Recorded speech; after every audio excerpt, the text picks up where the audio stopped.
রাগ শুধায় নাই। আমি 10 তারিখে বলে দিয়েছি যে ওই শহীদের রক্তের উপর যে পাড়া দিয়ে আরটিসিতে মুজিবুর রহমান যোগদান করতে পারে না।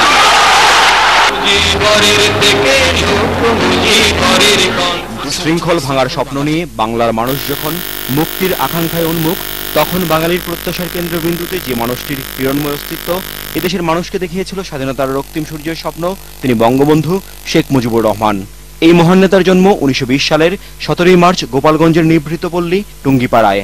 বাবা শেখ লুৎফর রহমান ও মা শেখ সাহেরা খাতুনের স্নেহের ছায়া বেড়ে ওঠা টুঙ্গিপাড়ার সেই ছোট্ট শিশু খোকাই একদিন অন্যায়ের বিরুদ্ধে প্রতিবাদী কণ্ঠ, মানুষের প্রতি মমত্ববোধ এবং রাজনৈতিক প্রজ্ঞায় হয়ে ওঠেন এদেশের মানুষের আশা আকাঙ্ক্ষার মূর্ত প্রতীক। 52 ভাষা আন্দোলন থেকে 1971 সালের মহান মুক্তিযুদ্ধ, শিশুটির 6 দফার সংগ্রাম করতে গিয়ে বারবার কারাগারে যেতে হয়েছে বঙ্গবন্ধুকে। কিন্তু জনগণের ভালোবাসা ও আকাঙ্ক্ষার হৃৎমূলে যার অবস্থান, সেই সিংহ পুরুষকে 4 দেয়ালে আটকে রাখে সাধ্যকার।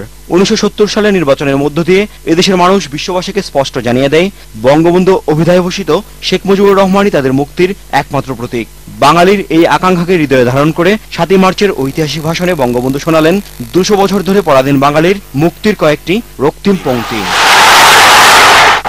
এবারের সংগ্রাম আমার মুক্তির সংগ্রাম, এবারের সংগ্রাম মুক্তিযুদ্ধ শুরুর প্রাককালে বন্দী বঙ্গবন্ধুকে মৃত্যু ভয় দেখিয়েও স্বাধীনতার মন্ত্র থেকে একটু সরাতে পারেনি পাক সামরিক জান্তা।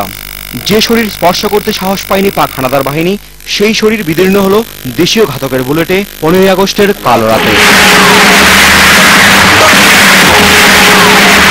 ধানমন্ডি 32 নম্বরের যে বাড়িটি ছিল এদেশের মানুষের প্রেরণার উৎস, সেই বাড়িতেই কিছু উশৃঙ্খল সেনা সদস্য হত্যা করল বেগম ফজিলাতুন্নেসা মুজিব, শেখ কামাল, শেখ জামাল সহ 17 জনকে। রক্ষা পায়নি 9 বছরের অবুঝ শিশু রাসেলও। এই নির্মম হত্যাকাণ্ডের বিচার আজও হয়নি।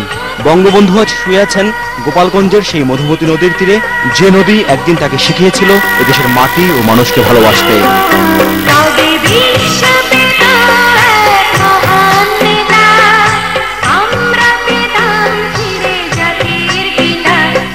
Ashraful Alam Khokon, channel I, Dhaka.